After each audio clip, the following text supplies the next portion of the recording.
the service here. No, I was in Paris, and so I thought if I'm already so close. Right, might as well.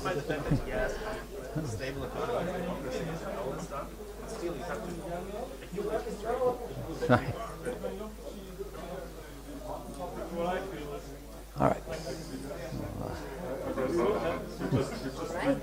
All right. Now you're. It's been a while. It's been a long time. I mean, Morris I saw not too long ago, but.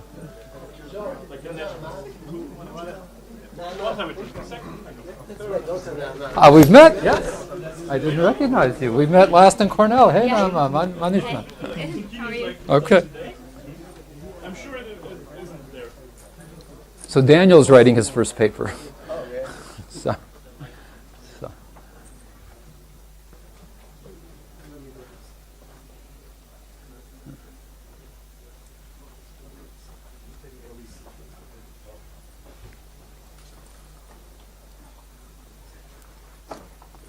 So welcome everyone to the afternoon session. We have a distinguished guest speaker, Joe Halpern from Cornell. Rather than spend a lot of his time explaining how distinguished he is, I'm going to just let him speak. Fine.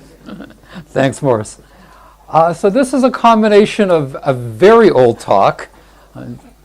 Old enough, I'd say that the first time I gave it was before some of you were born, maybe even many of you were born, which makes it's scary for me, right?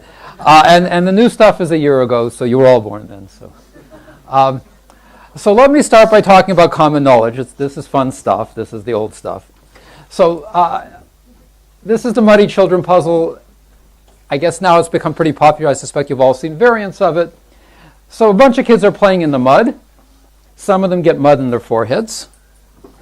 And the father comes along and says, some of you have mud in your forehead. Some means one or more. So he's saying one or more have mud in their foreheads. Now notice this is a fact they all already know before the father speaks. Right? It's important here that none of them are blind. None of them are deaf. They can all hear the father. This is actually quite important. Much more is important. So because none of them are blind, they can all see at least two other kids with mud in their forehead. So the father is saying this apparently useless statement, some of you have mud in your forehead. Then he says, does any of you know if you have mud in your forehead? They all say no. Does any of you know if you have mud in your forehead? They all say no. And then he asks the third time, and the kids with mud in their forehead say, yes, we know we have mud in our forehead. So the standard puzzle in the puzzle books, which is interesting but not really interesting, is how do the kids figure out that they had mud in their forehead? So how many people have heard this puzzle before? So a lot of you. So let me give you the answer to this because there are more interesting things. So we can prove by induction on K, if there are K kids with mud in their forehead, they figured out the kth time the father asks. Right, so let's go through the induction. Suppose K is 1. Suppose I'm the only one with mud in my forehead. So I look around and see that none of you have mud in your forehead. Now it's very important here that the father is also telling the truth, and all the kids know the father is telling the truth. As we'll see, much more is important. So the father said some of you have mud in your forehead. Some means one or more. None of you have mud in your forehead. The only way the father could be telling the truth is if I have mud in my forehead. So the first time the father says, do you have mud in your forehead?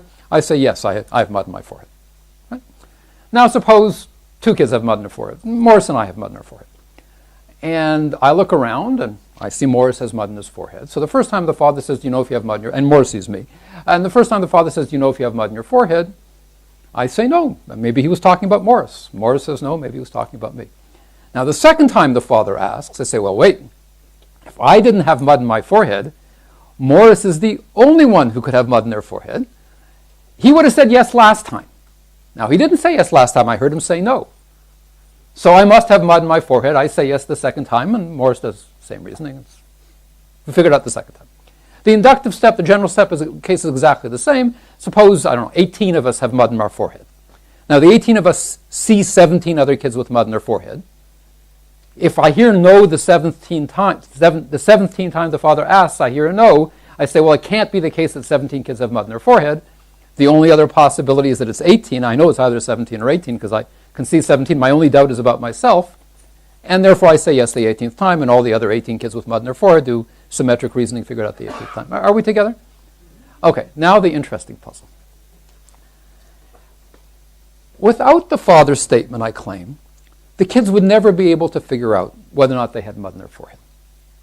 So clearly my proof fails, because the base case, without the father's statement, the base case of the argument fails. If I'm the only one with mud in my forehead, How should I know I have mud in my forehead? I really use the father statement.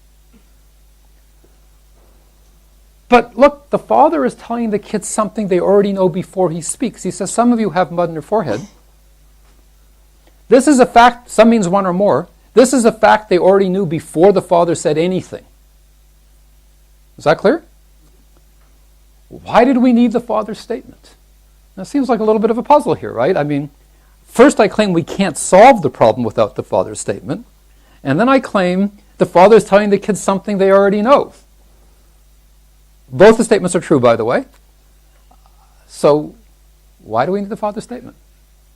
Yeah.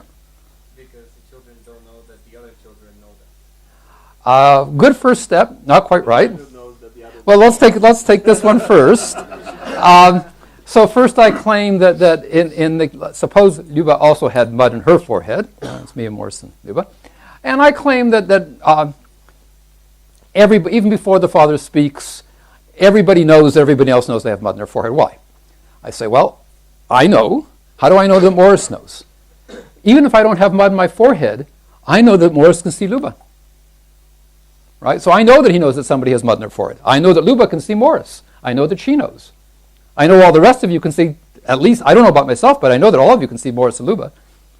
So I know that you all know. Even before the father speaks, I know that you all know. I, in fact, also know that you know, if there's at least 3 of us with mud in our forehead. But you're on the right track.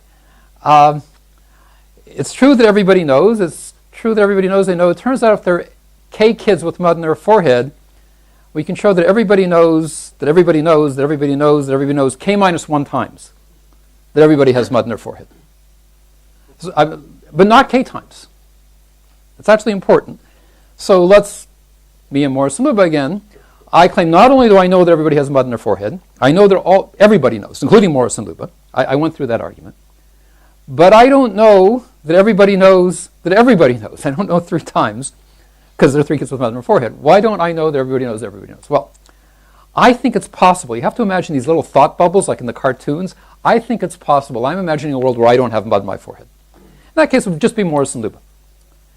Now I put myself in Morris's shoes. If that's the case, if I don't have mud in my forehead, he just sees Luba. So Morris thinks it's possible that he also doesn't have mud in his forehead. So I think it's possible that Morris thinks it's possible that Luba doesn't see anybody. Can you sort of follow that? And therefore, I think it's possible, Morris thinks it's possible that Luba doesn't know that somebody has mud in their forehead because she doesn't see anybody with mud in their forehead. That's before the father speaks. So I claim in general, in this case, before the father speaks, we have everybody knows, everybody knows, everybody knows K minus 1 times. We don't have it K times. And in fact, to solve the puzzle, you needed K times. That requires a little bit of work, but that turns out to be true. And the father gives us common knowledge. Common knowledge is where everybody knows, everybody knows, everybody knows, everybody knows infinitely many times, arbitrarily many times. Now, I should say, by the way, that I said it was important that everybody could see and everybody could hear. That's true. Much more is important. Not only does the father have to give us common knowledge that at least one person has mud in their forehead, it also has to be common knowledge that everybody can see. Or at least everybody has to know that everybody knows, everybody knows, everybody knows K times if they're K kids with mud in their forehead.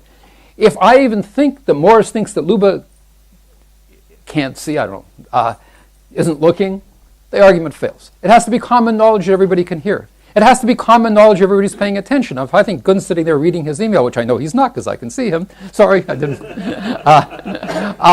Or if I think that Gun thinks that Itai over here might be reading his email, which in fact he is, then the whole argument fails. So it has to be common knowledge everybody can see, common knowledge everybody can hear, common knowledge everybody's paying attention, common knowledge that the father's telling the truth, and common knowledge that at least one child has mud in their forehead.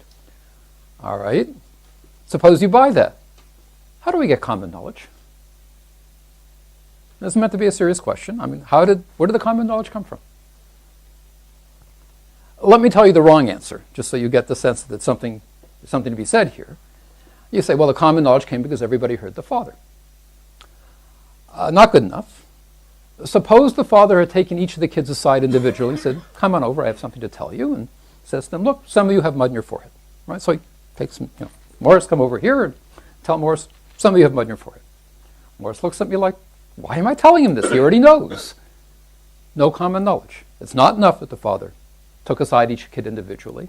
There's a big difference between the father taking the kids aside individually and what's going on here. What's the difference? It's a public announcement. So, in case you're wondering, it's also not good enough that all the kids can hear the announcement. Suppose all the kids had little hearing, devices.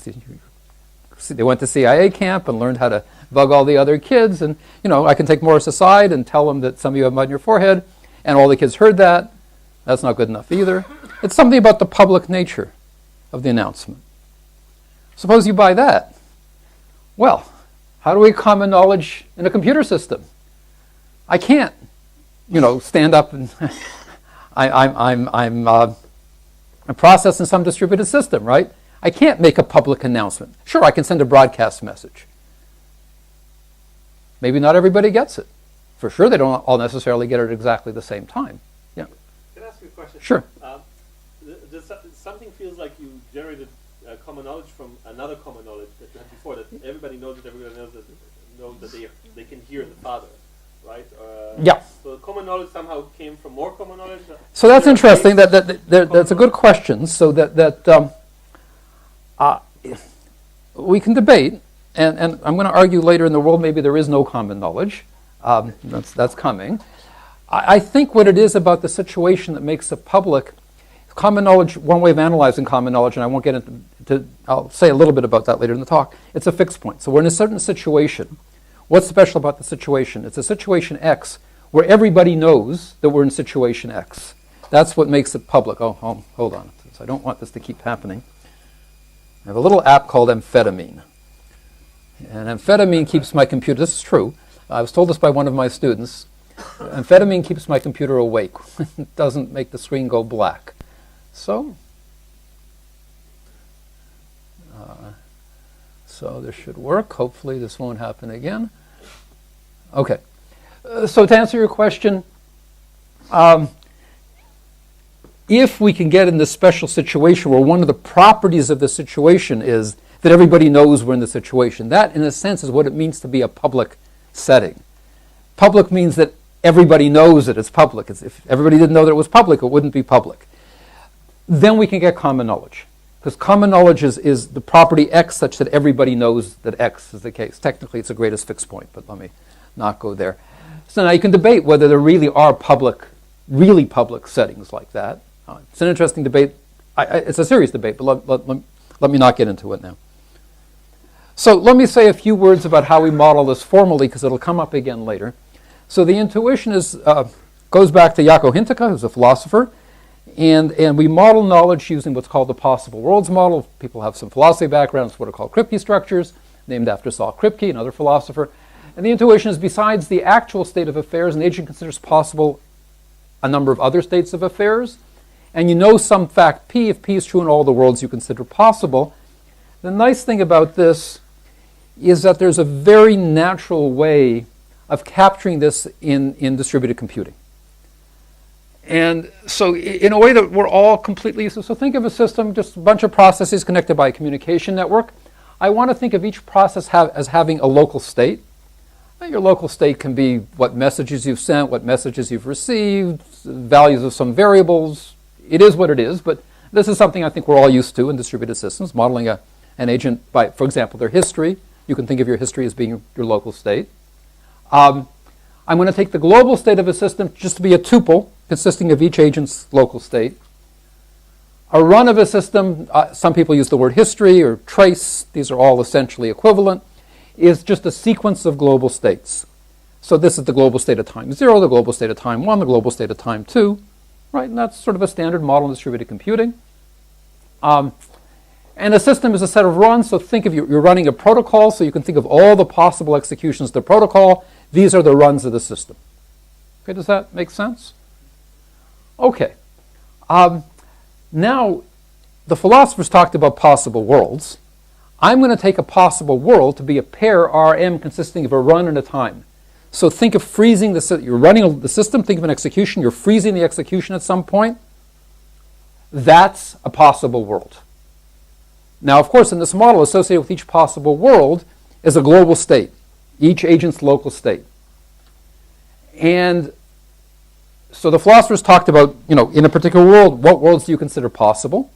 Well, I'm going to say in this setting, at a particular pair Rm, we call that a point. So again, Rm is a run R, run a history, and freeze at a time m. So just stop the system and take a snapshot. That'll give you a global state here. And I'm going to say you consider possible all the other points R prime M prime. Agent I considers possible all the other points R prime M prime where agent I has the same local state. Right, where agent I has the same history. It's gotten the same messages, sent the same messages, its variables have the same value. So intuitively, agent I has no idea whether we're at time m and run R or at time m prime and R prime, because the world looks the same to agent I in both cases. Because the way the world looks to you is your history, your local state. Does that make sense? So the wonderful thing here is we have now a concrete model for knowledge that really is identical to the standard model the philosophers have always used. They talked about possible worlds. We talk about runs and times. But a possible world is just a pair of a run and a time. And I can say again, you know something. At this point, you know something. Agent I knows something. Knows a fact P if P is true at all the points where agent I has the same local history. And the nice thing about this was, when I talked to people in the office when we first did this, people would say, look, we can't stop the protocol now because this agent, process I doesn't know the process J got the message.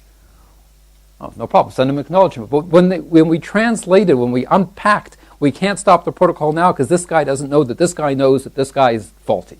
Right? People would say things like that in the office, and the claim is that that informal expression in the office corresponded exactly to this formal definition. We could take that and say, well, what do you mean that this guy doesn't know? He means that there's another run where process I has the same local state in both runs, where in this run, process J is faulty. That's what I mean that I doesn't know that J is faulty. I doesn't know that J got the message. He's in the same local state in this run, and in this run, J hasn't gotten the message. Right? So the nice thing, this is the philosopher's definition, made perfect sense when translated to a distributed computing framework, and exactly captured what people really were saying in the office. They would use the word knowledge all the time. It is an empirical statement, right? So look, this isn't, I seem to have lost it on the slide. Processors can't reason using this notion of knowledge. You can think about this notion of knowledge being used by a system designer to reason about a system. So I'm not thinking the agents are thinking, do I know something, but rather the system designer is thinking. And let me just say, because it'll come up later, that for people interested in verifying facts about systems, so we were interested in proving that systems had certain properties of knowledge, that, we talked about things like knowledge-based programming, where you could sort of program in terms of knowledge. There were standard properties of knowledge. They're not really going to come up a lot, but these two at the bottom about common knowledge will come up. So if you know, these properties follow from the formal definition, that if you know something, it's true. That follows from the fact that you always consider, if you're in the point Rm is one of the points you consider possible. So your possibility relation is reflexive. If you know something, you know it. This follows from the fact that your possibility relation is transitive. If you don't know it, you don't know it. So you can do introspection, and you know what you know, and you know what you don't know. And you can do logical reasoning. If you know that A implies B and you know A, then you know B. So these are properties of knowledge. They follow from the formal definition. What will be more interesting in this talk, we can also look at properties of common knowledge. So we have what's called an induction rule that says, if you can bootstrap, if from the fact that phi is true, it follows that everybody knows that phi is true. So this is sort of this fixed point property. Phi is true, everybody knows it.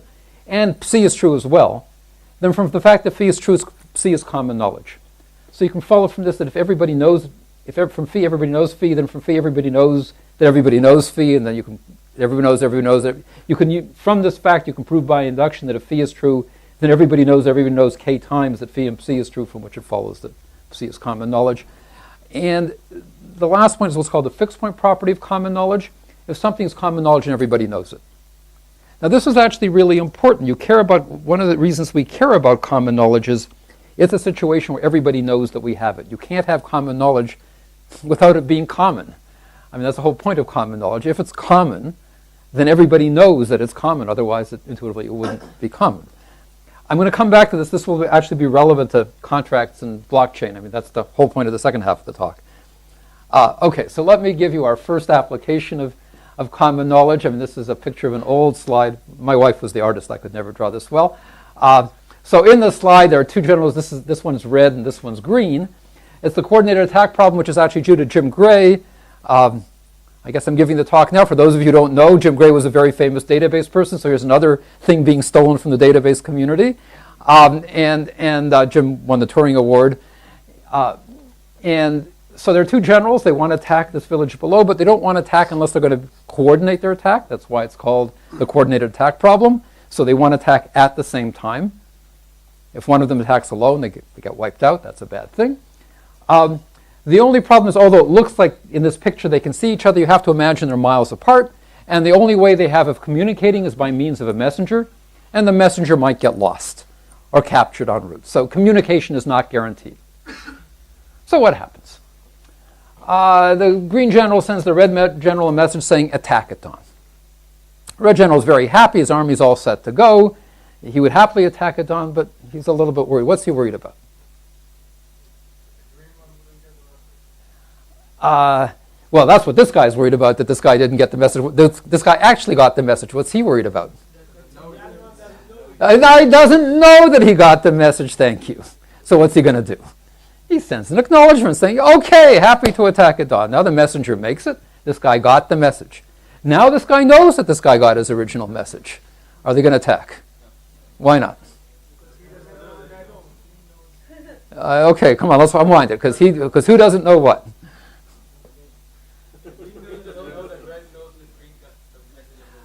Okay. Yes, true. So he sends in another acknowledgement. The messenger's getting tired, but he makes it. Are they going to attack? No. Well, you can sort of see that he doesn't know. But you notice the role of knowledge here. So without any prompting, I didn't have to pay anybody. You were saying, because he doesn't know that he doesn't know that he doesn't know. You were talking about knowledge. This is not a fluke. So I claim that each time the messenger makes it, the level of knowledge rises, so that you go from, so let M be the message saying that the red general sent a message saying attack at dawn. When the green general gets the message, the green general knows that the red general sent a message. When the red general gets the green general's acknowledgement, the red general knows that the green general knows that he sent a message. And when the green general gets that acknowledgement, the green general knows that the red general knows the green general knows, and so on. Okay. We can show that using this kind of a k-round handshake protocol where you're sending acknowledgements back and forth, no matter how many acknowledgements you send back and forth, you'll never get common knowledge. You'll get deeper and deeper levels of I know that you know. That really happens. Each time the messenger makes it, you get one more level of I know that you know, but you never get common knowledge. And in fact, we can prove a stronger theorem. We can say no matter what protocol you use, no matter how lucky you are, let me translate the no matter how lucky you are, you might say, okay, if the messenger doesn't make it, then no surprise, I don't get common knowledge. So I'm saying no matter how many times the messenger makes it back and forth, so no matter how lucky you are, no matter what protocol you use, you'll never get common knowledge. And in fact, stronger statement, you can't get common knowledge in any system where communication isn't guaranteed. Now let me stop there and say, here's the power of the framework. We want to make precise the notion. What does it mean that communication isn't guaranteed? So this is a property of systems. Remember, a system for me was a set of runs. So I want to say intuitively any set of runs where if in one run you sent a message, there's another run just like it up to that point where you sent the message where the message doesn't arrive. I have to make that a little bit precise. It's not hard to make precise, but it's one of the features of the modeling framework that we can make precise what it means for a system to be a system where communication isn't guaranteed. And the claim is in such a system, you can never get common knowledge. It can't happen. So in some sense, this is a first step to answering your question. So the theorem actually, what you can prove is a fact is common knowledge at time m if and only if it was common knowledge at time 0. You can only get common knowledge if you had it at the beginning. There's nothing inconsistent about having common knowledge. Some things could be. You're born with common knowledge. I can sort of build a system in such a way that you have common knowledge of certain facts, but you can't get common knowledge of any new facts. And now you might say, well, like, who the hell cares? So you just proved a theorem that says you can't get common knowledge. I'm interested in coordinated attack. What's the connection? Well, that's this theorem. So I claim that any protocol that guarantees that if one general attacks, the other one does so at the same time is a protocol. First of all, there's a missing theorem. So let me tell you the missing theorem. Any protocol for coordinated attack, at the point where the generals attack, it's common knowledge that they're attacking. So now what does it mean to be a protocol for a coordinated attack? So if you're telling me you've built a protocol that guarantees that if one guy attacks, then the other guy will attack. That's what I mean by a protocol for a coordinated attack. I claim that if I'm running such a protocol, and here I'm at a point where I'm about to attack, then it has to be common knowledge that I'm about to attack. Why? Because if I'm about to attack and I'm running a protocol that guarantees that if I attack, Itai also attacks, then in all the points that I consider possible, if I'm attacking Itai, if I'm about to attack, Itai is about to attack.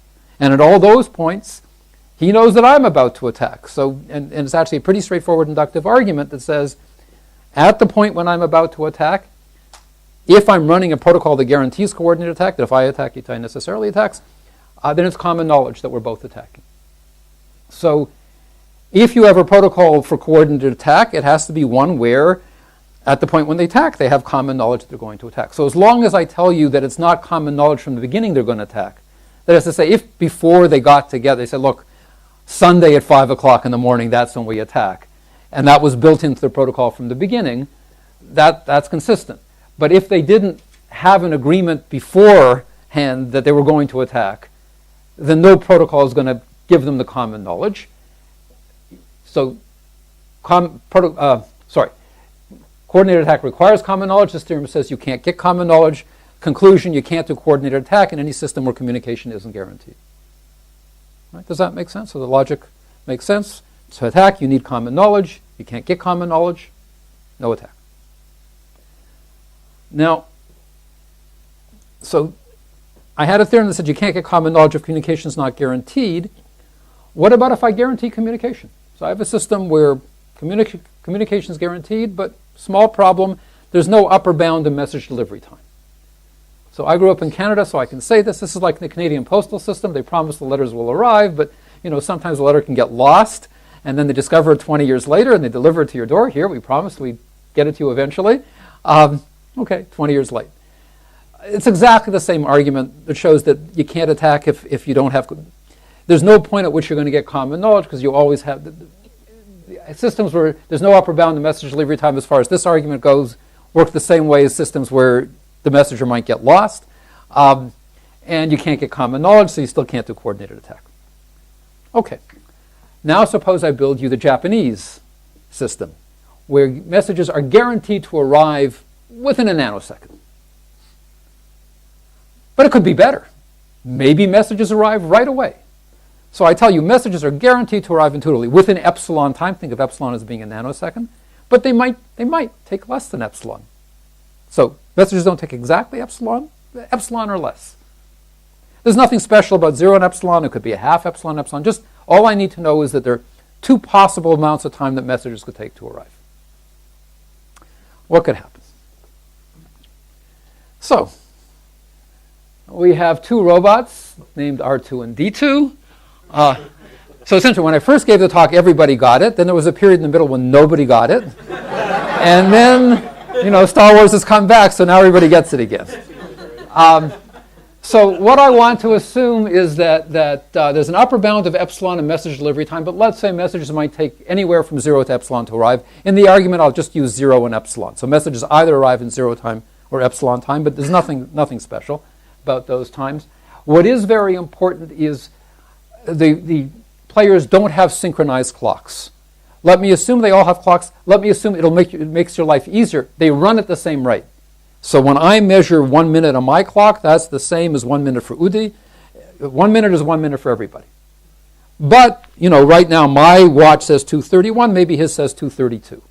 Right? So clocks are not necessarily synchronized, but they measure time at the same rate. Okay. So TR sends a message at time TR on his clock. TD gets the message at time TD on his clock, which might be different times.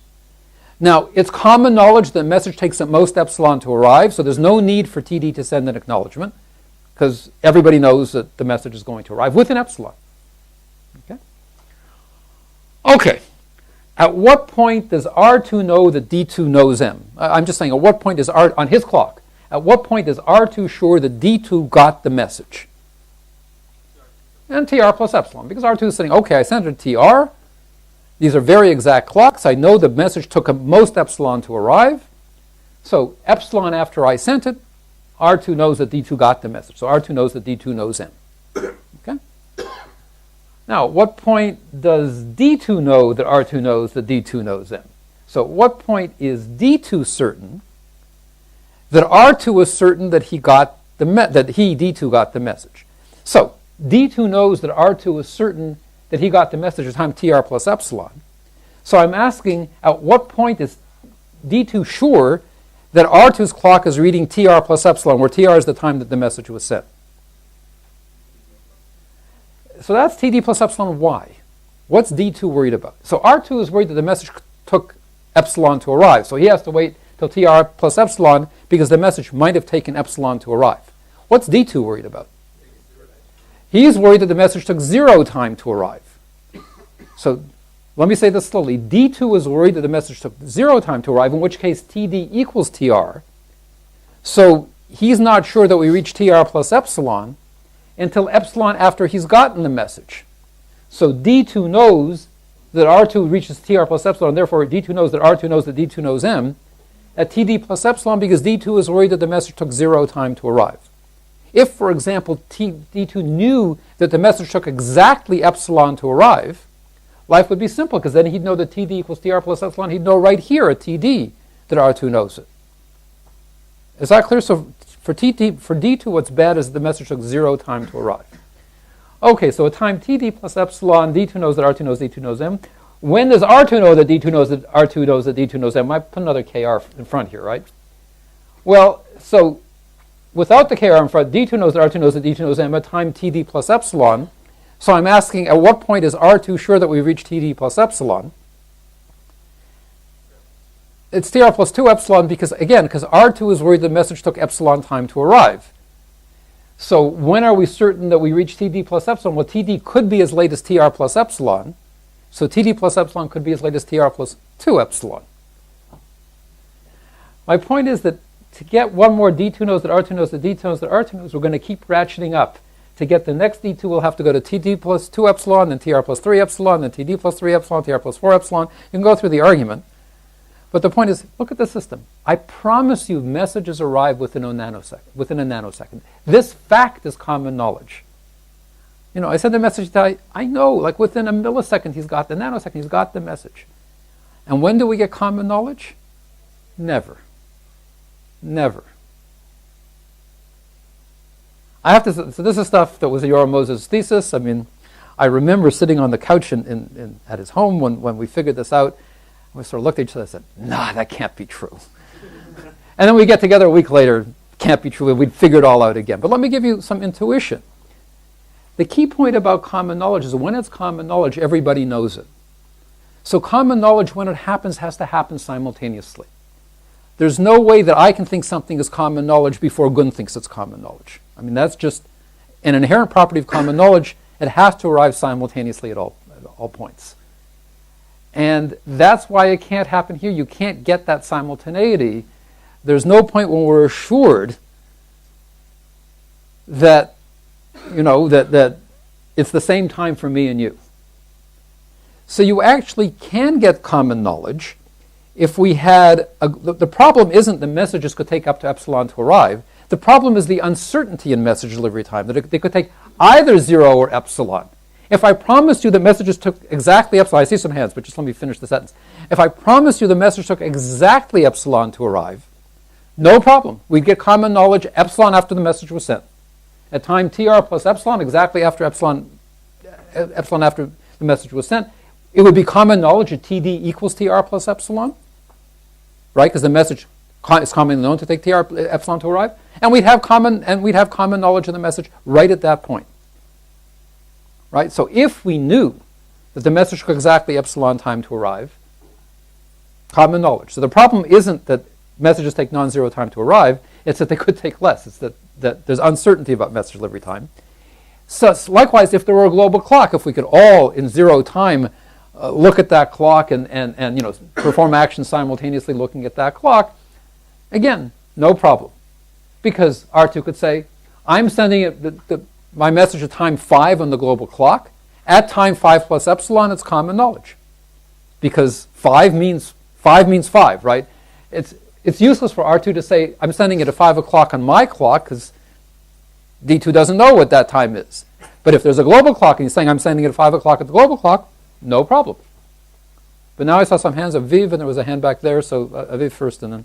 Okay, so there's an apparent paradox that I'm sure you can reconcile for us. Yeah. In the previous case, where we didn't know about, there was no bounded message arrival, we know it wasn't safe to ever attack, really. Right. Here, we know that it is safe to attack even without common knowledge, right? Stay tuned. That's exactly what I want to talk about towards the end of the first part of the talk, and exactly going to be the issue when I talk about blockchain. So, yes, I am definitely going to address that. Okay. Let me wait. But there was a question here.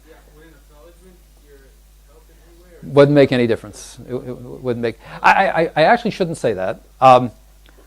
If nature wasn't adversarial, you can actually cut down the uncertainty by sending messages back and forth if there's some probability. So, for example, if the message took exactly epsilon to arrive, and in zero, you could sort of prepare an acknowledgement and send it right away, and it also took the maximum amount of time to arrive. So at time tr plus 2 epsilon, you're getting the message. Then R2 would know that the message took exactly epsilon to arrive and could say that. And then they could synchronize. But if nature is adversarial, then it doesn't help at all. So, yeah, kind of. And you can use these ideas if you said there was a distribution over message delivery time between 0 and epsilon to actually cut down the uncertainty, but you can't reduce it to 0 unless nature is particularly friendly. Right? So it is possible if there was an upper bound of epsilon and nature really cooperated that you could reduce the uncertainty to 0, but in the real world that doesn't happen. Yeah? What if message I an upper bound of epsilon over 2 to the I? Well, Then if 2 seconds, would you have common knowledge? Interesting. If you could send if you could send infinitely many messages in finite time, yeah. You could sort of do this ping pong. I'm just trying to call it. Yeah, no, that's fine. There's actually an economics paper, very famous economics paper by Rubinstein that looks at essentially that. And he has an even sharper result. He has 2 games where one agent gets to look at what's going on. There's a true state of nature. Agent 1 gets to look at the true state of nature and tells Agent 2, they're not adversarial. Now, there are 2 possible games. If the true state of nature is, let's say, either 0 or 1. If the state of nature is 0, we're playing game 1. If the state of nature is 1, we're playing game 2 with different payoffs. And of course, if you knew what the game, if it was common knowledge what the game was, we would do it. And so he has a game where messages are ricocheting back and forth, but there's some small probability a message won't get delivered. It doesn't, so with probability 1, so there's a fixed small probability epsilon that a message won't get delivered. So messages are ricocheting back and forth. Each message is taking time 1 over 2 to the I. So you've done all the ricocheting in within 1 second. And at the end of this, you have to make a decision. And he shows no matter how many times the message makes it back and forth, with probability 1, it'll be a finite number of times, you'll play as if it's game 1. Even if it's actually game 2. And even so, if it's game 2, I looked at it and said, Morris, it's game 2. Let's play the right moves for game 2. Game 1 is like the safe game, so you'll play game 1 no matter what. So it's one of those things that he's showing a sharp difference. You get intuitively arbitrarily high levels of knowledge. No matter how high you get, it's not good enough. You need the common knowledge. So lots of results in this spirit. So I already said the result is different. There's a global clock or messages are timestamp. So it seems like I've just said, and this is sort of a viewpoint, that common knowledge is desirable and consistent. It's not attainable. And it seems like, is it a real problem that it's attainable? I mean, you're sort of suggesting it's not. So, what are we going to do about that? So what we did is we looked at variants of common knowledge. So I'm being a little bit informal here. Plenty of time. That intuitively there's a variant we call epsilon common knowledge that holds if there's an upper bound of epsilon in message delivery time. So the way to read this, think of this as saying within time epsilon. So with common knowledge, everybody knows, and everybody knows, everybody knows, and everybody knows, everybody knows, and everybody knows, right? This says within time epsilon, everybody will know. And within time epsilon, everybody will know that within time epsilon, everybody will know that within time epsilon, everybody will know that within time epsilon, everybody will know that within time epsilon, everybody will know. Okay? So intuitively, it's the fixed point of it, whereas with common knowledge, if it's common knowledge, everybody knows that it's common knowledge. Here, if it's epsilon common knowledge, within time epsilon, everybody knows that it's epsilon common knowledge. It's this fixed point characterization that'll turn out to matter. Epsilon common knowledge is exactly what R2 and D2 get. So if you think about what's going on, R2 sends a message. Well, within epsilon, everybody knows that the message has arrived. And with epsilon, not only that, they know that within epsilon, everybody knows that within epsilon after that, everybody will know that the message arrived. So intuitively, everybody knows within 2 epsilon, and so on. It's actually not hard to show that R2 and D2 get exactly the state of knowledge. And in a sense, your question was, isn't the state of knowledge good enough? So what I want to talk about is what it's good enough for. So stay tuned. And you can have, this is like the Canadian postal system, where you don't have epsilon common knowledge, you have eventual common knowledge. Eventually everybody will know that eventually everybody will know that eventually everybody will know, and so on. You can get timestamp common knowledge. A time 3 o'clock on everybody's clock. We might not have synchronized clocks, but a lot of systems run this way. They run off of clocks, where intuitively the clocks are pretty closely synchronized, right? And the kinds of guarantees that you get is that at 3 o'clock, everybody will know. At 3 o'clock on their clock, each of the agents in the system will know that at 3 o'clock on their clock, everybody will know that at 3 o'clock on their clock, everybody will know, and so on. You can have probabilistic variants of common knowledge. You can say with extremely high probability, everybody knows that with extremely high probability, everybody knows that with extremely high probability, everybody knows. So we have theorems that say, very roughly speaking, these different variants of common knowledge correspond to different kinds of coordination, different guarantees on coordination. So common knowledge is necessary and sufficient for simultaneous coordination. So if it really matters to you that the generals attack at precisely the same time, you need common knowledge. It's necessary and sufficient. Epsilon common knowledge is necessary and sufficient for coordination within epsilon. So you say, look, I don't care if they attack at the same time, as long as they attack within a window of epsilon. They all attack within 10 minutes of each other. Good enough. Then what you want is epsilon common knowledge. So that's the answer to your question. Can't we do this in practice? Well, if epsilon, for whatever epsilon you can attain in your system, if epsilon common knowledge is good enough for you, then yes, you can do that. You won't have common knowledge. You won't have guaranteed coordination. You'll have coordination within a window. It's not for me to tell you if that's good enough. That's now, go back to system designers or the users of the system and ask them, is that good enough for their purposes? But I can tell you that this is exactly what you're going to get and no better, right? Likewise, eventual common knowledge is necessary and sufficient for eventual coordination. It says if one guy attacks, eventually the other guy will show up, maybe next week, but sooner or later he'll be there, right? Probabilistic coordination, which turns out to be really important in practice. I know that if I attack with extremely high probability, Morris and Nuba will attack, and they know, everybody knows that with extremely high probability, everybody else knows with extremely high probability. We get high probability coordination. Is that good enough? So friends of mine who are military historians tell me the most common way that armies get wiped out is that they expect the other guy to show up. The other guy doesn't show up. You get wiped out. So they think they have coordination or some pretty high probabilistic variant of coordination. They don't, or they were the coin fell the wrong way with low probability. I mean, depending on what they had. But so there is, I should say, there are theorems here that sort of relate each of these variants of common knowledge to a variant of coordination. Simultaneous coordination, coordination with high probability, and we can make all this precise. And what's really going on here is we're using the fixed point property. This is what turns out to be key. It's not the infinite conjunction, it's the fixed point. So in some sense, the fixed point is the better way to think about these things. And in some of these variants, the fixed point and the common knowledge, the infinite conjunction and the fixed point aren't exactly the same. And what I claim what you care about is the fixed point, because it says, look, if I'm attacking when I think we have common knowledge, then with an epsilon, everybody else is attacking. Right? Or the probabilistic version says, if I'm attacking because I'm using getting common knowledge or believing that this common knowledge is a basis for attack, with extremely high probability, everybody else will have the same state of knowledge and therefore will also be attacking. So it's the fixed point that's sort of the one that assures you that when one guy goes, the other one goes, and so on. Yeah, question back there. How easy is it to fix an analysis? If attack at dawn. That's kind of timestamp. Right. Timestamp. And then we know that there's only the epsilon delay in the message. It's kind of different systems, right? So you can get, and in fact this will come up, and the variant of common knowledge that I claim is correct, that I claim is appropriate for blockchain, it'll turn out to be a mix and match of a number of these. So yeah, I mean, it's not a precise answer, but indeed in practice you tend to want to combine a number of these notions. So let me just show you one example. Yeah, Shai. Something about probabilistic common knowledge, it doesn't guarantee that with high probability everybody will attack.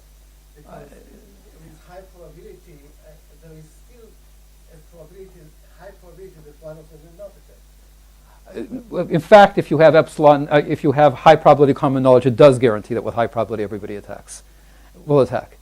So, I mean, because with high probability everybody will be in the setting where they have common knowledge. It's just, that's the fixed point property. So we can take it offline, but in fact that's exactly what it does guarantee.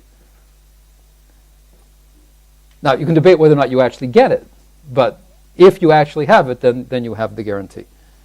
So just to give you a sense for how we can use these notions, in systems where communication is not guaranteed, I argued before that we couldn't get common knowledge. Turns out the same argument shows we can't even get eventual common knowledge. And a consequence of that is that any protocol guarantees that if one of them general attacks and the other one eventually attacks, right? Not at the same time, but eventually, is necessarily a protocol where neither one attacks. So basically you can't do even eventual coordinated attack in a system where communication is not guaranteed.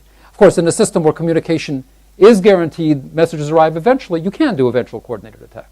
So that's sort of how to distinguish systems where the messages might get lost versus a system where, okay, every message makes it eventually, I just don't give you an upper bound. If every message makes it eventually, but I don't give you an upper bound, I get eventual common knowledge, and I can do eventual coordinated attack. All right, so basically, this is 2 talks. I figured the first talk would take close to an hour, which it has. We can have a break. Morris, you're in charge here. Why don't we give people a 5-minute break? Okay, I will finish well before 4. I don't think I expect to finish around 3. I figured nobody would be upset if I finished early.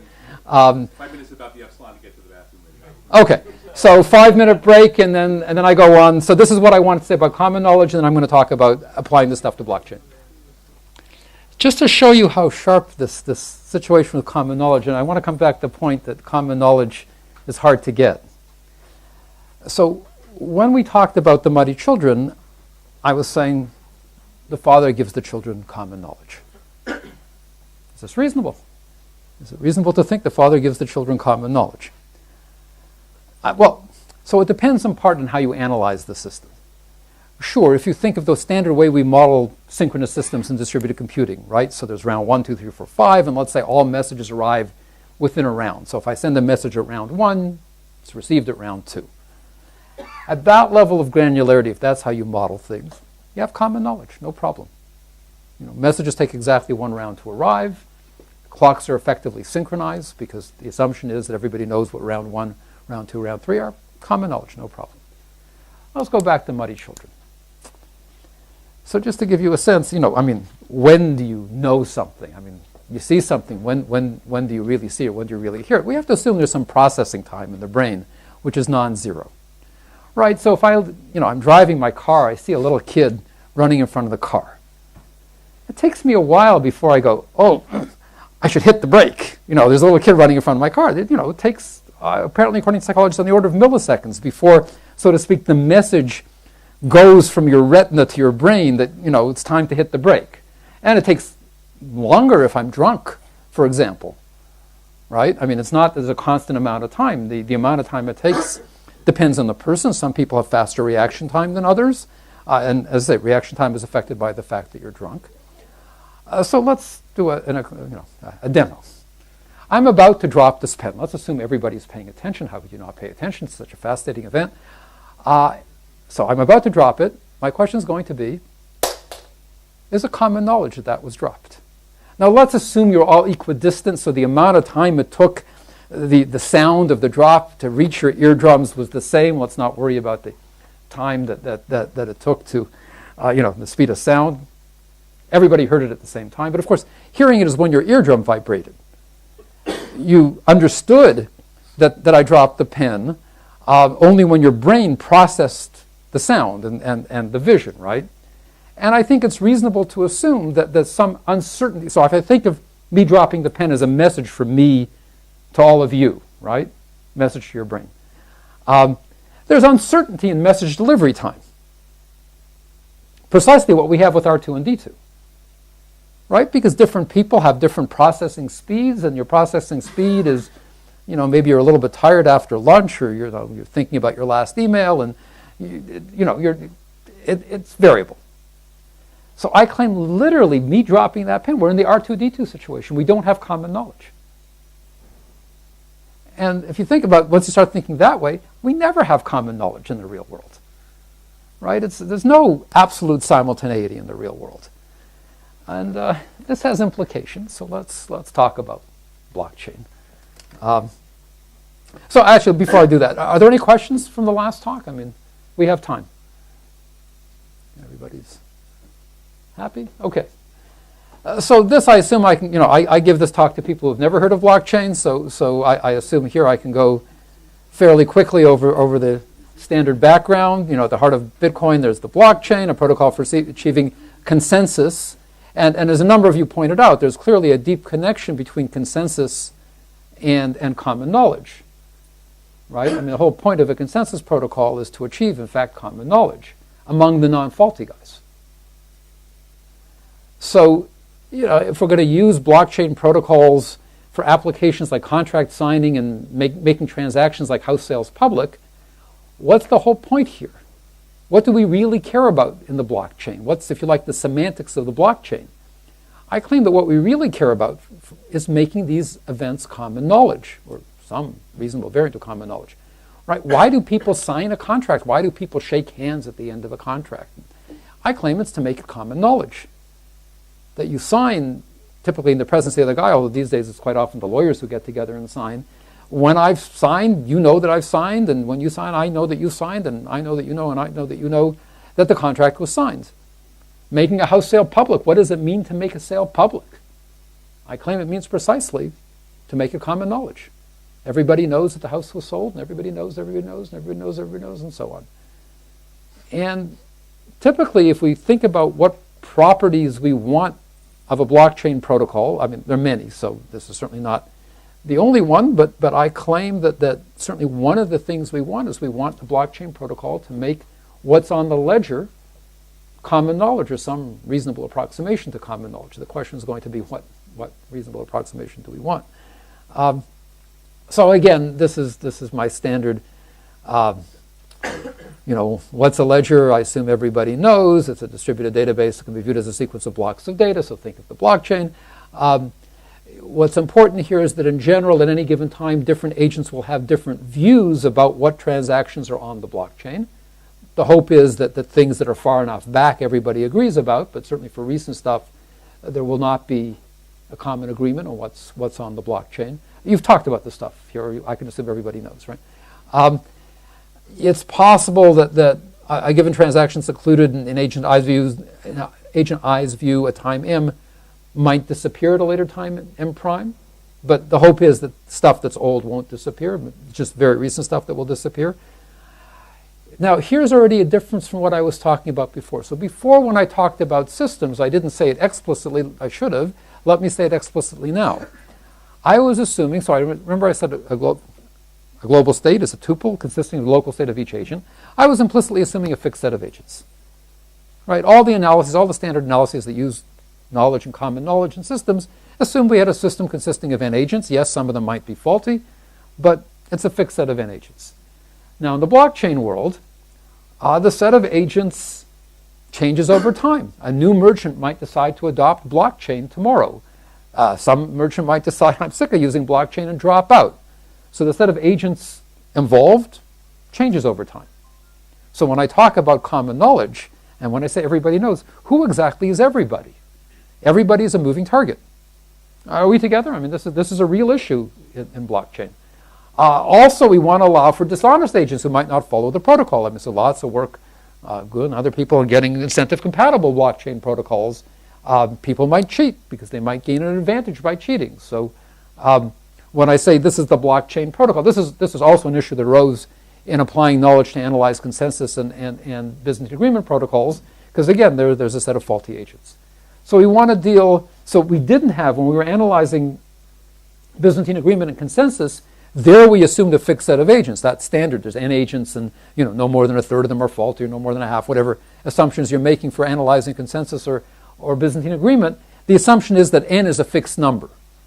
But here the n is variable. The set of agents is variable. Also here you typically have asynchrony, and I'm going to assume, and I think it's fairly standard in most of the blockchain world, that there's an upper bound on message delivery time. So it's not that messages are sent immediately, but you know that messages will arrive within at most delta. So I think that's reasonably standard, and anyway, I need that for this talk. And I want to assume that we get some appropriate variant of common knowledge despite that. Why do I want to assume it? Because I claim that that's what we want for things like contracts, right? You post a transaction on the blockchain, you want everybody to know that, yes, I have 1 Bitcoin in my wallet. Everybody knows, everybody knows, everybody knows, everybody knows, everybody knows. That's what it means to make the transaction public. That's what you want. Or at least you can't quite get that. You can't quite get common knowledge. I've tried to argue that common knowledge is really hard to get, but you want some appropriate variant. So the typical assumption, again, I'm assuming everybody knows this stuff here, that a ledger X, so some definitions. I'm going to say a ledger is just a sequence of blocks. And I'm going to say one sequence of blocks is a T prefix of another sequence of blocks.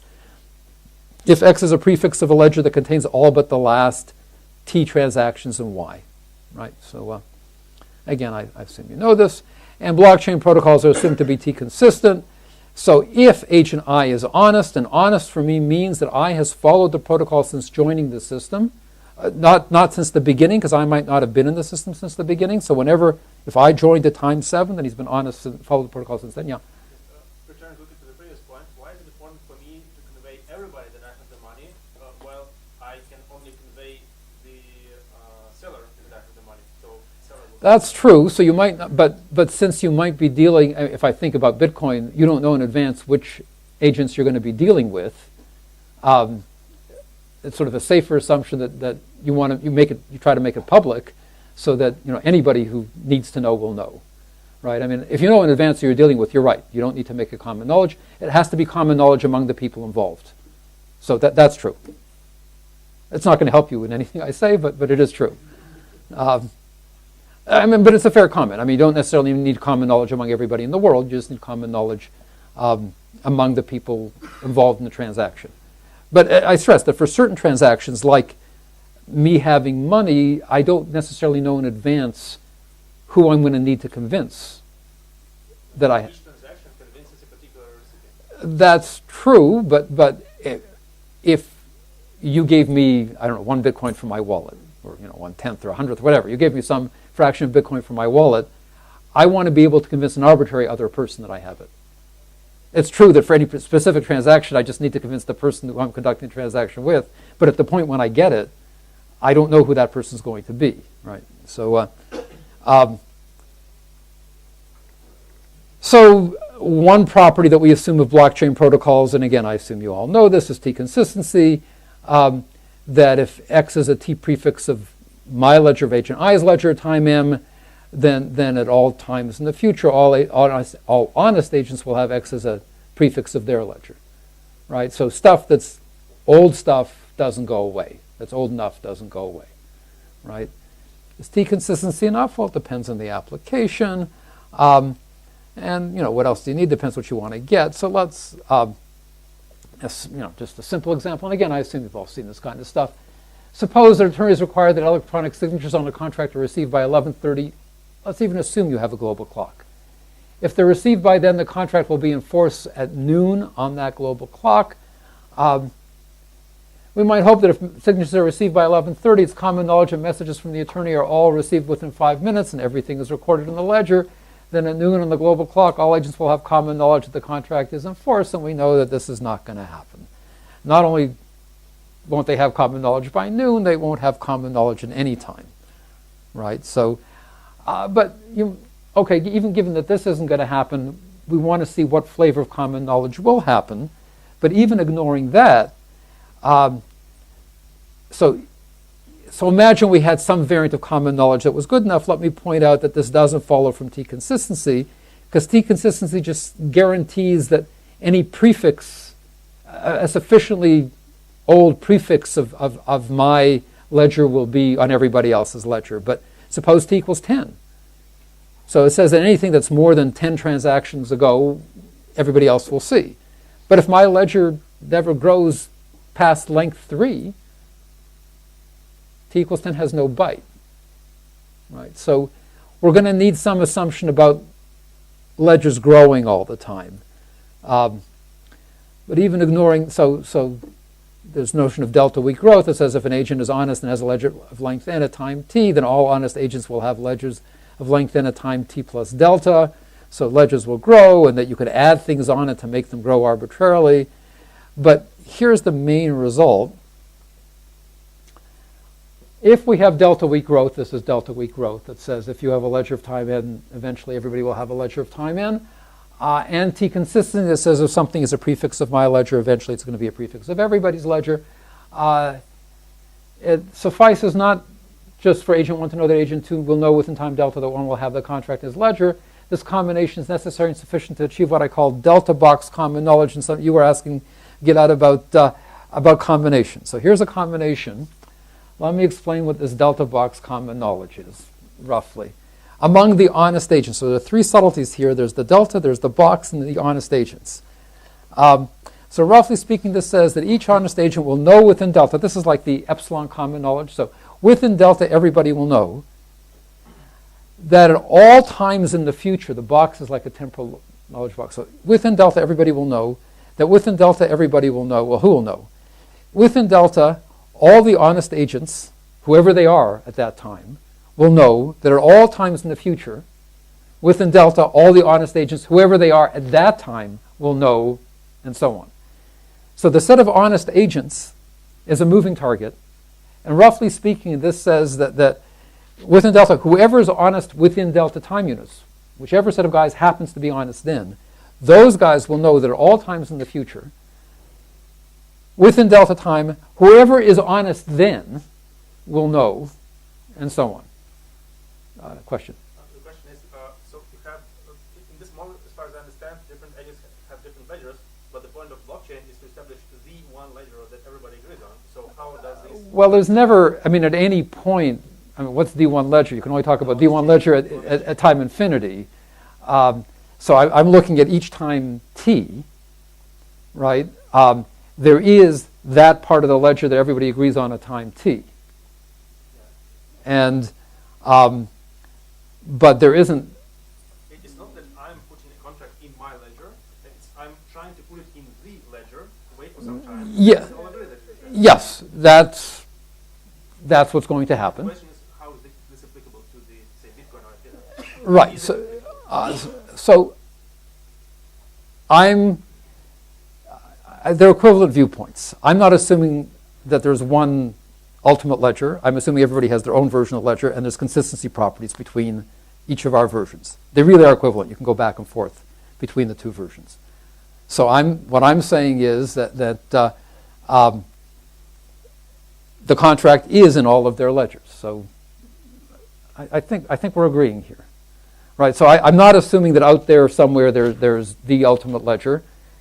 Each one of us has a version of the ledger.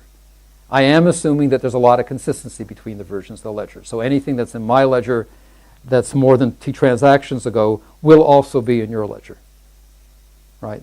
That's the standard assumption. So that's essentially equivalent to working with the ledger, but I don't have a separate notion of the ledger. Those are, yeah. There is something that there is delta, there is box, and there is honest agent. Right. But you didn't mention anything about probability. Let me defer probability. You're right.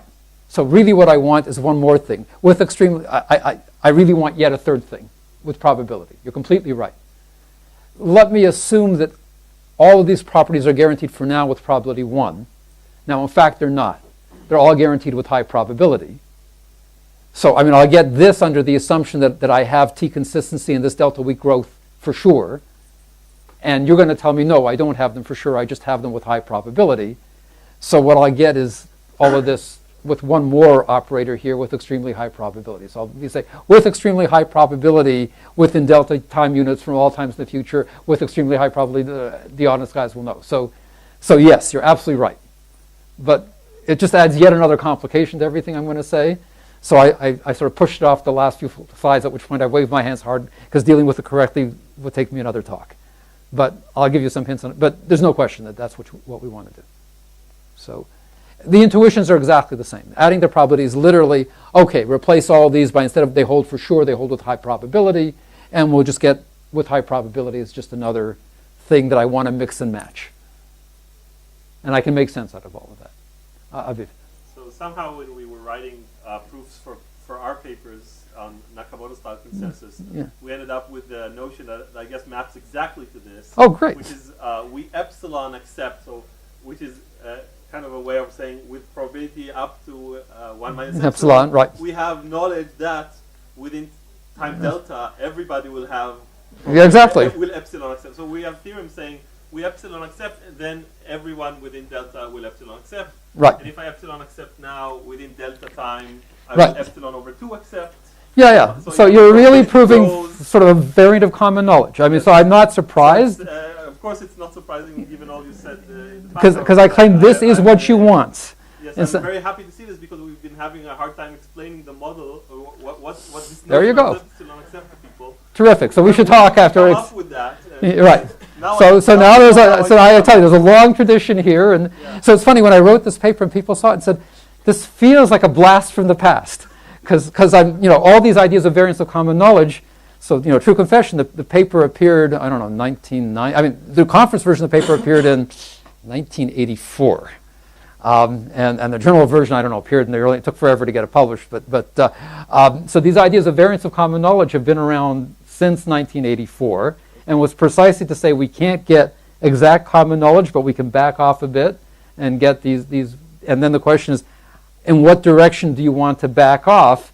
So of course, back in the 1980s and 90s, we weren't thinking about a blockchain and these issues of T-consistency and so on didn't arise. But notions like epsilon common knowledge already, that's because messages can take up to epsilon to arrive, or delta to arise.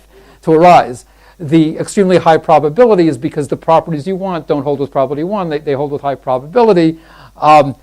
The box is because I want to say, look, whoever happens to be in the system, I mean, this is very much a blockchain implication. I want to say whoever happens to be in the system a month from now, those guys will know. It's not enough for me to say that everybody who happens to be in the system now will know forever in the future. All the guys in the system now could leave the system tomorrow. I want the guys who are in the system, when I want to carry out the transaction, right? I have a Bitcoin now and I don't use it for another year. I want to make sure that when I use it a year from now, all the guys who are in the system then will know that I have that Bitcoin in my wallet, right? So you can see all these different, the box is precisely to deal with, at all times in the future, whoever happens to be in the system then and honest will know, right? And we really need that for Bitcoin applications. So without this, it's also true, but it's just not the notion you want, right? I mean, so without the box, it's a weaker notion of common knowledge, but it's just not good enough for blockchain applications. Am I making some sense? I know I'm talking informally. I haven't defined this formally, but I hope the intuitions are clear that you want this variant of common knowledge that sort of says, look, okay, we don't have it simultaneously. It's not the case that if I know that you know right now. But if I know it, then within a short window of time you'll know it. I'm stuck with that because message transmission time is going to be up to delta, so I can't promise that you'll know it necessarily any faster than delta. But I want to say that not only will you know, but everybody who happens to be in the system in the future will know it. And that's a moving target. Morris. So you speak here of the knowledge of the honest agents, Right. but isn't it prudent to assume that if the honest agents know something, the dishonest agents? That might be prudent, but there's no guarantee. I mean, I can't guarantee because I don't know what protocol the dishonest agents are following, right? So that the assumption here is honest agents are doing the right thing, and dishonest agents, not honest agents could be not honest for many reasons, like they could have crashed, right? Well, if they've crashed. So you're right in terms of, providing guarantees in the system, you might want to provide the guarantees under the added assumption that the honest agents know everything. So I'm not disagreeing with that, but the protocols don't guarantee that. At least the standard protocols, as far as I know, don't guarantee that. And, so it's an interesting question. But you can't rely on them not knowing something. Right. So, So it seems like it would. as I say, but then, so that, it doesn't follow simply because I can't, I'm making these claims under the assumption that the dishonest guys can do anything. So there's no way I can guarantee they'll know it because they could, so to speak, choose not to know, right? So it's sort of a separation of concerns, maybe. But we should take this offline. But it's an interesting question. I just can't get that guarantee without added assumptions about the protocols of the good of the bad guys, right? So let me just review what I did before, but just point out the differences now. So again, a system R consists of a set of runs or histories. That's just like before. Let AG consist of all the agents that could ever be in the system. So think of this as the union of the agents in the system at time 1, time 2, time 3, time 4. This could be an infinite set for all I care. Even if I assume that at any given time there's only finitely many agents in the system, if I look over all times in the future, there might be infinitely many agents. ARM is the set of agents who are actually present at this time, right? So again, RM, this is run R or history R at time M. There's some set of agents who are there at that time. Some subset of them are the good guys, the honest guys. These are what we call indexical sets, so they can shrink or grow over time. It's not a fixed set of agents, right? That's actually critical. So before I had a global state, if you look at my book and you look at other papers, the global state is a tuple with n components, a local state for each agent. And now the local state can't be a fixed tuple because it's just a set of local states tagged by the agent who has them. So a global state, rather, each agent has a local state. That's just like before, your history or whatever. And now the global state of the system is a set consisting of all the local states of all the global state at this point Rm is the set of local states of the agents that happen to be around at that point. Right? So it's just a collection of local states, but this could be an infinite set, finite set, some set of local states. And Ri of m is the local state of agent I at time m. This only makes sense if I is one of the agents who happens to be around at Rm. So to reason about a blockchain, I need to talk about some facts. So this is your one logic slide. So read this like Hebrew, right to left. So this statement says I is an honest guy. I is one of the honest guys. So this statement, read this, is true at. So the fact that I is honest is true at the point Rm in the system I is just a set of runs, if I is in fact one of the honest guys. So this formula, view this as a formula. The formula I is one of the honest players is true if I is one of the honest players. And similarly, I have a formula that says X is a T prefix of agent I's ledger at this point.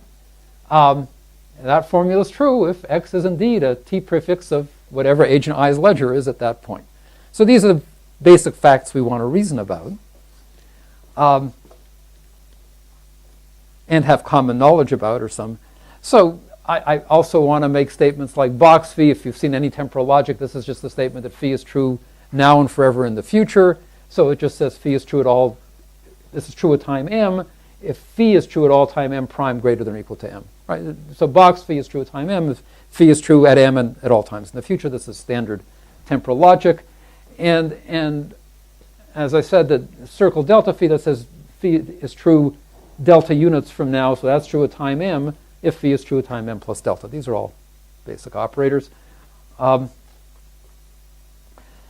So the fact that p is t consistent and satisfies delta weak growth can be translated into logic. T consistent, remember, says if player I is honest, then if I and J are honest, then whatever's in I's ledger, take off the last T things that's also in J's ledger. So that just says that if I is honest, and X is a T prefix of I's ledger, if that happens to be true at the point Rm, then within delta time, for all times in the future, if J is honest, then X will also be a T prefix of J's ledger. That's the combination of T consistency and delta weak growth. Delta weak growth said if my ledger has length n, then within delta your ledger will have length n. Right, so this is just translating into logic the fact that these properties, T consistency and delta weak growth. So it says again, if player I is honest and X is a T prefix of I's ledger, then within delta time units at all times in the future, if J is honest, then X will also be a T prefix of J's ledger. Right? So I just unpacked the words. There's nothing deep going on here. And this is literally, this proof is like 3 sentences long. It's more or less translating the definitions of T consistency and delta weak growth into the logic. There's nothing deep going on here. So why do we care about all this? What I care about is so what do agents know? So first it turns out that to deal with indexical sets, I don't exactly want to talk about knowledge. So the first subtlety is if I want to say, look, if I'm honest, I may not know that I'm honest. That is to say, I mean, this problem actually arose with consensus protocols. So suppose we have what's called an omission failure, where if I send a message, you might not get it. I'm faulty, so sometimes some of the messages I get, you might not get. I might not realize that I'm faulty. So I send you a message. Do I know that you've got, and let's say messages are guaranteed to arrive within 1 round. So I send you a message at time m. Do I know that you've gotten a message at time m plus 1? And the answer is, I know that if I'm non-faulty, you will have gotten the message at time m plus 1. Right? So, and I don't know whether or not I'm non-faulty. So it turns out that this idea generalized.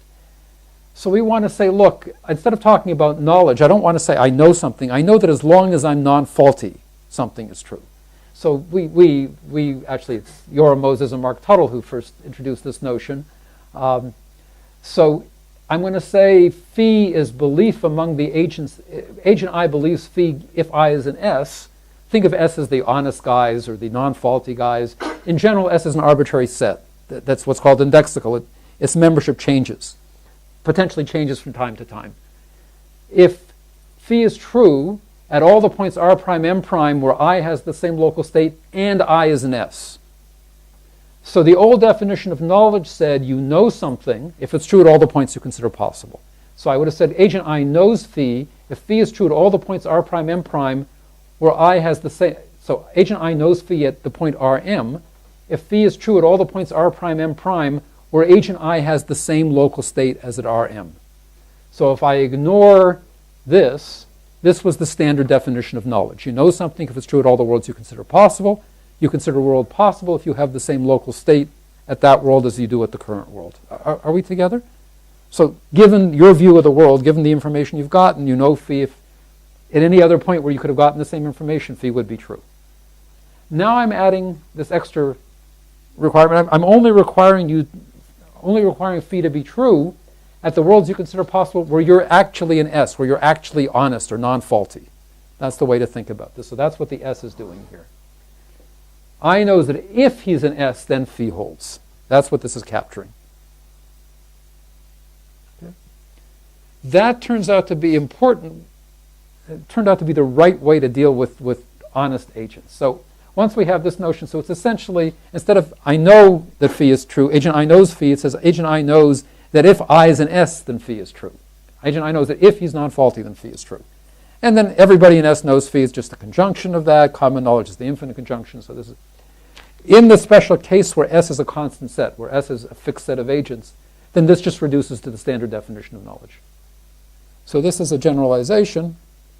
So roughly speaking, I want delta box common knowledge to be, circle delta box common knowledge to be the infinite conjunction of, within time delta, from that time on in the future, all the non-faulty guys know phi, and they all know that they know that they know, so it's this prefix infinite conjuncted. So it's the standard kind of definition.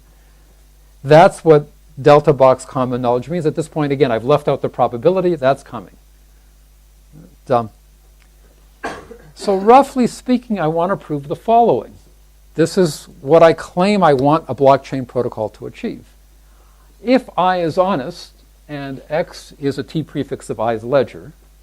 So I can't say that, so I want to say intuitively that X is part of the common ledger. It's the one that they're building. The way I say that is, it's a prefix of everybody's ledger who's honest. So I can treat it as if there were a universal ledger. That's why I'm saying our viewpoints are very much the same. So I want to say that if I is honest and X is a T prefix of I's ledger, then it's this box, within time delta at all times in the future. All the honest guys will know that within time delta at all times in the future, all the honest guys will know that if J is an honest guy, that X is a T prefix of J's ledger. So if it's a T prefix of my ledger, then it's common knowledge, roughly speaking, that it's a T prefix of every honest guy's ledger. How do I prove that? How can I hope to prove things like that? So the standard way, this is what I mentioned before, roughly speaking, if I could prove this. So remember before, let me remind you way back, how do you prove stuff about common knowledge? And what is it we're looking for? No.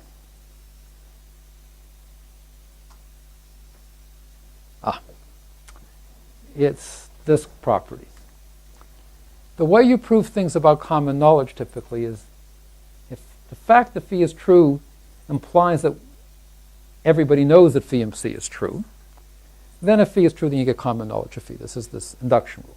Well, of course, now we're not talking about common knowledge. We're talking about this box diamond, within time delta box common knowledge. But it's the same idea. If I can prove that if phi is true, then within delta steps from that time in the future, all the honest guys will know that phi MC is true.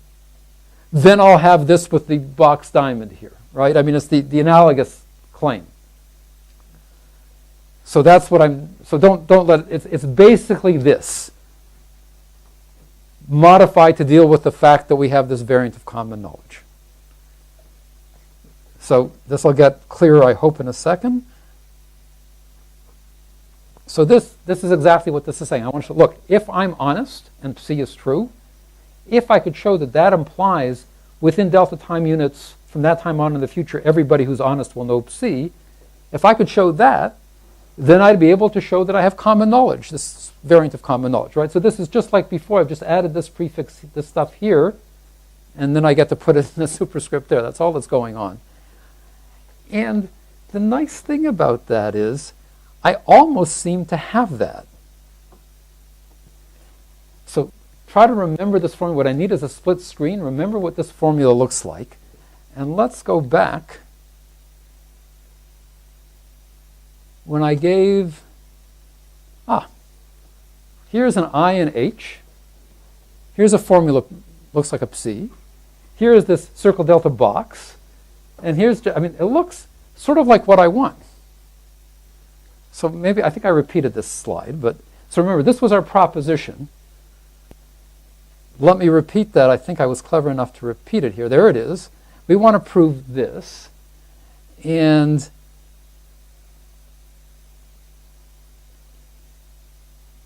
what we have is, we really do have this with an E here. This is almost by definition. It said if we have delta growth in this T prefix property, we literally have this with an everybody knows. And it almost looks like if I have this with everybody knows, this theorem tells me I have it with common knowledge. Sorta. What's the problem? In this lemma, I have the same psi here and here. Here I don't quite have the same psi. Instead, I have I and H here, I have J and H here. I have X as a T prefix of Li here, and X as a T prefix of Lj here. So it's not, these aren't the same formula. They're very close to the same formula. So, in other words, I feel like I'm really close to proving that I have that basically I want to argue that I almost have, so bear with me, I almost have that if a protocol is T-consistent and it satisfies delta weak growth, I almost have one, because if it's true for J in H, everybody who's honest knows this fact. So I have very close to what I need, except for the fact that these formulas aren't quite the same. There's an I here and a J here and an I here and a J there. If I could make them the same formula, I would be able to prove this fact. That was the insight. This probably leaves you a bit confused. Let me try to explain. My goal now is to convert this formula and this formula, although they look different, to being the same formula. Because I claim they're saying the same thing. Could you say why they're not the same? Oh, I mean, syntactically, they're not the same. There's an I here and a J there, and an I here and a J there. They're different. I understand, but why did you choose, like, why couldn't you just say I? Because that's not what I want exactly. I claim this is what I want to prove. I don't want to say that if I is honest and X is a T prefix of I's ledger, that it's common knowledge that I is honest and X is a T prefix of I's ledger. I want to say that if I is honest, then within a very short time, all the honest guys will have this property. So, I mean, I could write I there, it just wouldn't be very interesting. Yeah. But they're also not semantically equivalent, right? No. No. The T prefix takes T blocks away, right? So Yep. LJ is longer than LI. Sure. It's gonna Sure. be different. Sure. But let me tell you the sense in which they're almost the same. I like to say, let me make an agent relative formula, and bear with me. I like to say, if I don't mean little I mean capital I. If I personally, Joe Halpern, am honest, and X is a T prefix of my ledger, then whoever you are, if you're honest, then X is a T prefix of your ledger. So I like to say for any honest agent, if X is a T prefix of their ledger, then for any other honest agent, X is a T prefix of their ledger. And now notice when I say it that way, when I don't talk about specific agents I and J, I just talk about sort of agents, that I'm saying the same thing. That might seem mysterious. Let me try to make it precise. So this really was me combining a bunch of papers I'd written before. So the first step was to allow agent relative formulas. So instead of talking about specific agents I and J, this will all hang together in about 2 slides, so just bear with me. I promise it's not so bad. I want to have formulas whose truth depends on who's talking. So I want a formula that says not little I, agent little I is honest. I want a formula that says capital I, me, I am honest. And I want formulas that, and what does that mean? Well, the truth of that formula depends on who's saying it. So now on the left-hand side of the double turnstile, we'll say at the point Rm in system I, if little I is the one who's talking, the formula capital I, I am honest, is true if little I happens to be honest. So whether this formula is true or false depends on who's talking, and I'm putting who's talking, so to speak, here on the left-hand side, for those of you who are logicians, on the left-hand side of the double turnstile. Similarly, I can say X is a T prefix of my ledger. Before I had a subscript I here, and I talked about X being a T prefix of Li. Now I'm just going to say X is a T prefix of L, which I interpret as X is a T prefix of my ledger. Well, when is that true? It depends on who's talking. Suppose little I is talking. This formula is true if X is a T prefix of I's ledger, little I's ledger. Okay?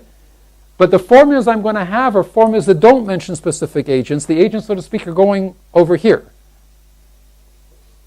And what I can prove is, now I have the same formula.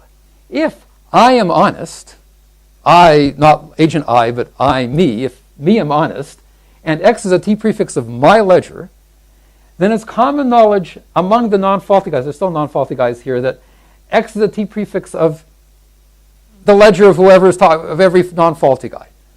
And now I have the same formulas here.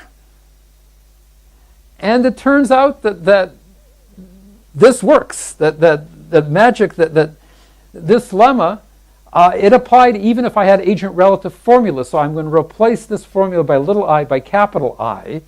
And so basically I'm going to say if capital I, if I am honest, me, and X is a T prefix of my ledger, then it's common knowledge among the non-faulty guys that whoever is non-faulty, X is a T prefix of their ledger. And I claim that's what I want. That will follow. that will follow from the definition of T growth from this little lemma that I had before. And so in some sense, all the hard work was getting the right formulas to prove. And the bottom line is that if you have a protocol that satisfies with certainty these two properties of delta growth and T prefix and T consistency, right? If a protocol is T consistent and delta weak growth, it satisfies this lemma. I can go from there to showing that if a protocol satisfies T consistency and delta weak growth, then whenever something is a T prefix of if X is a T prefix of my ledger and I am honest, then for whoever is honest, X will, within delta, X will be a T prefix of their ledger from then on in the future. That we get that common knowledge. So that, I'm claiming that that's exactly what T consistency and delta weak growth give you. It gives you this property of common knowledge that something that's a T prefix, if you're honest, and X is a T prefix of your ledger, X is a T prefix of your ledger, then you have this variant of common knowledge of this formula that X is a T prefix of the ledger of all the honest guys. Yeah. So basically, you're working in a higher order logic to make this work. I wouldn't call it higher order. Higher order has a different sense that I'm doing quantification over. You're quantifying. It's in an agent relative. I'm not quantifying over agents. It's an agent relative logic. So I have formulas that are agent relative. So I'm not doing any fancy higher order quantification. I'm allowing formulas whose truth or falsity depends, so to speak, on who is talking. I mean, in general, I've always allowed formulas whose truth and falsity depends on time and history. So now formulas have always been time relative and history relative. So now they're also agent relative. So the truth or falsity of a formula depends on who's saying it, right? So the statement, I am tall. Well, there's some people who could say it would be true. I'm unfortunately not one of those people, right? I mean, so in English, we have, talk to a linguist, they'll say we use indexicals all the time in natural language. We make a lot of utterances whose truth depends on who is uttering them. And now I'm allowing a logic with that property that I'm going to have formulas whose truth or falsity depends on who is saying them. And so to speak, who is saying them goes on the left-hand side of the double turnstile. It's not part of the formula. The formula doesn't tell you who is saying it. I'm going to say whether it's true or false depends on who is saying it. So that right technically goes on the left-hand side of the double turnstile. Does that make some intuitive sense? So that's why, as I say, the formulas are interpreted right. So I've always interpreted formulas as being true or false relative to a point in time in a history. So now I'm also interpreting them relative to who is saying them. So then your R and your M determine the world in your model. Well, that's another way of looking. Both ways are correct. It's now just a matter of terminology, how we carve things up. So that's the thing, that you can convert, you can have R and M be the world and I be the relationship, or you can have worlds that include the agent. Yeah, that's probably a better way to view it. But if you like, this is the part of the world that determines the history and the time, and this is the part of the world that, now agents are part of the world. So when I talk about what worlds you consider possible, the agent is part of that world. Roughly speaking, that's what's going on. We can do much more sophisticated things once we have agent relative formulas, but I don't need them here. So now I can finally say, address your question. It's not like I wasn't aware of it. So in practice, T consistency and delta weak growth are not guaranteed. They're just guaranteed with high probability. And now we can characterize the knowledge of agents using blockchain protocol with probabilistic belief by considering probabilistic variance. So we just add one more thing there, the probability. The subtlety becomes, there is a whole subtlety of making sense of the meaning of a formula when you say, this formula is true with probability 2/3. What are you taking the probability over? And the difficulty, so let me try, I don't want to go into great detail. I have a whole paper on this, so it would be another talk, but let me give you the intuition. I don't want to make it sound so mysterious. Typically, when we're talking about probabilistic protocols, we have probabilities on histories, on complete histories. So I'm tossing coins, and what's the probability that this history or this finite history happened? Well, I take the probability over the coin tosses, and I got heads 3 times. This happened with probability 1/8. So I have probabilities. Does that make sense? Typically in any kind of analysis of randomized protocols, we have probabilities on histories. right? That's what the probability is taken over. The trouble is when I'm talking about a formula and I want to make a statement like, here it is, I'm at time 7 and run R, and I want to say a statement is true with probability 2/3, what am I taking the probability over? Well, I have to take the probability over intuitively what I want is I consider these 7 worlds possible, and I want to put a probability on the worlds that I consider possible. So if I say a formula holds with probability 2/3, that probability isn't being taken over histories, it's being taken over the set of worlds that I consider possible. So the subtlety goes from taking a probability that you have in histories that's defined by the protocol and projecting it to a probability on the worlds that you consider possible. That turns out to be easy to do if you're looking at a synchronous protocol where you know what time it is, because then the only worlds you consider possible are other time 7 worlds, and you can easily sort of project the protocol on the probability on histories and project it to a probability on worlds. The difficulty comes in asynchronous protocols where you have no clue what time it is, and you might think there are different worlds that are, you don't know, even if it's this history, is it time 2 in the history, or time 3 in the history, or time 4 in the history? So projecting a probability that you have on histories or on runs to a probability on worlds when you have asynchrony turns out to involve a lot of subtleties, which I have a whole paper about and I don't want to get into here, but once you deal with those subtleties, you can talk about probabilistic common knowledge, and what you end up with here is precisely what you'd expect, that if I is honest and X is a T prefix of I, then you have, with extremely high probability, within delta steps from then on, everybody will know that with extremely high probability, within delta steps, everybody will know, and so on. So the difficulty isn't so much adding the probability here and making sense out of that. The technical difficulty turns out to be going from a probability on histories, which is what you're given by the protocol, to a probability on possible worlds, which is what you need to make sense out of these formulas. But there are standard ways of doing that. Let me not get into them here, but if you ask me afterwards, I'm happy to explain.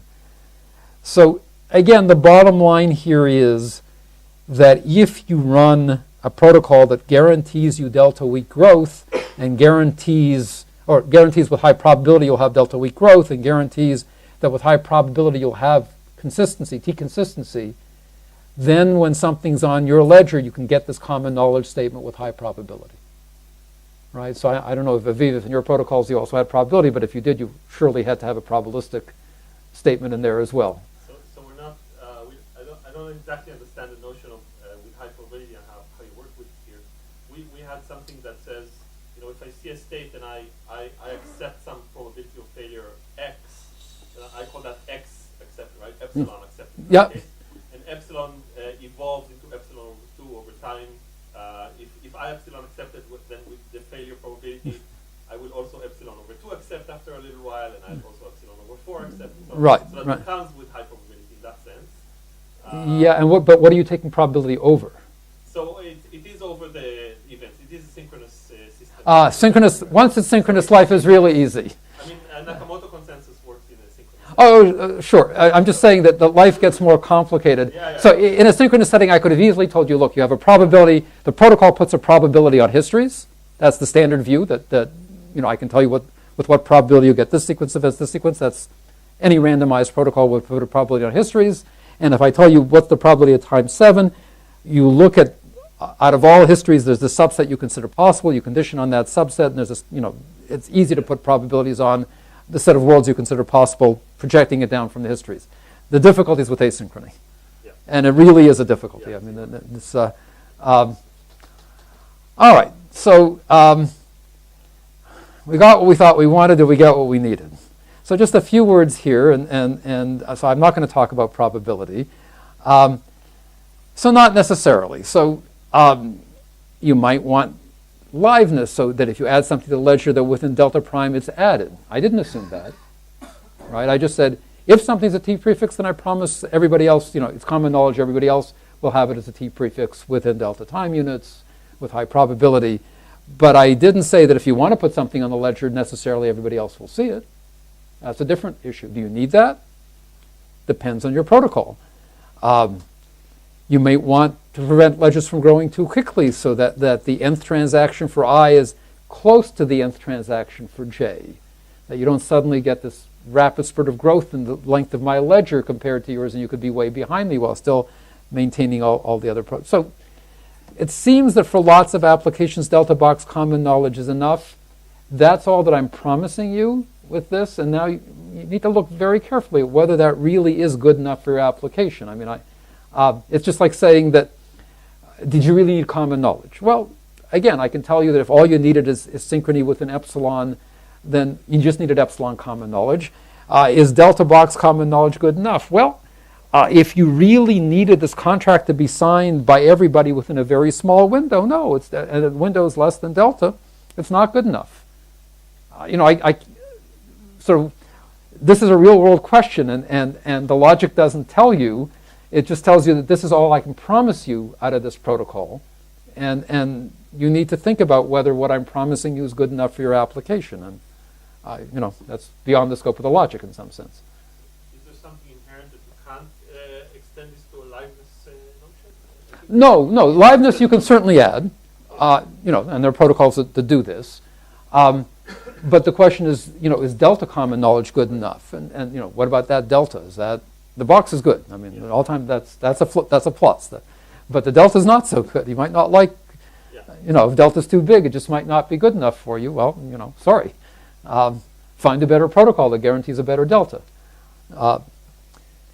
So suppose two players want to sign a contract if either gets some signal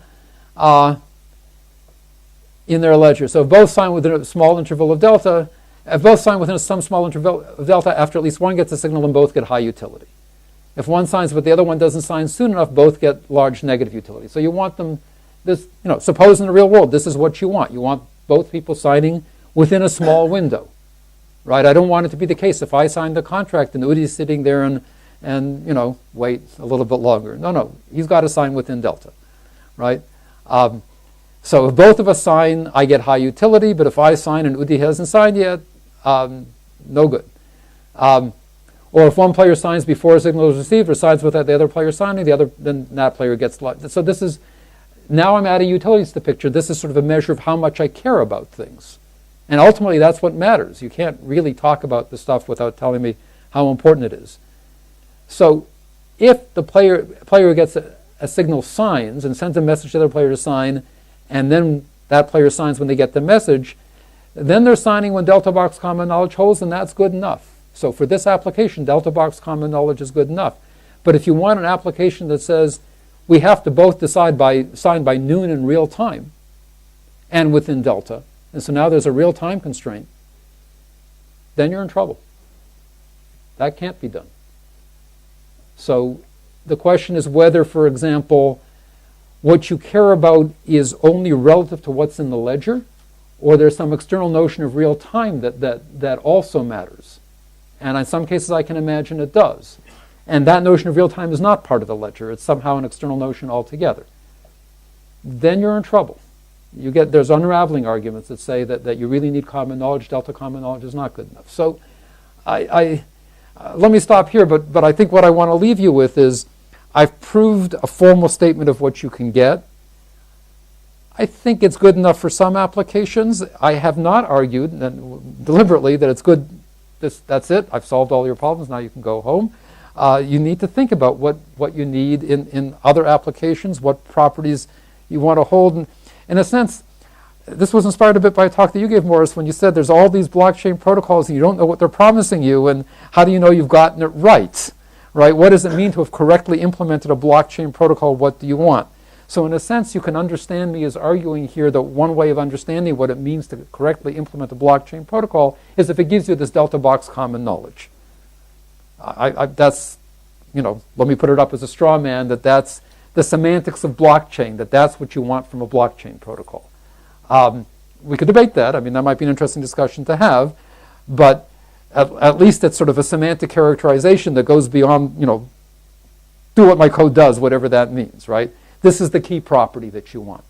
And I will argue that even if you don't agree with me, it's useful to think about what properties is it that you want your blockchain protocol to guarantee. I think you were making the same point at the talk that I heard you give, that what is it you want from a blockchain protocol? What does it mean to have correctly implemented a blockchain protocol? And if you like the claim that, I mean, I'm not saying this is the only property. You might want some liveness, might want other conditions. We should talk about that. But this is the way I'd like to see the condition stated rather than, get exactly Nakamoto's protocol or whatever variant you have, right? Why is that the right thing? What is it that you want from it? All right, I've gone longer than I thought.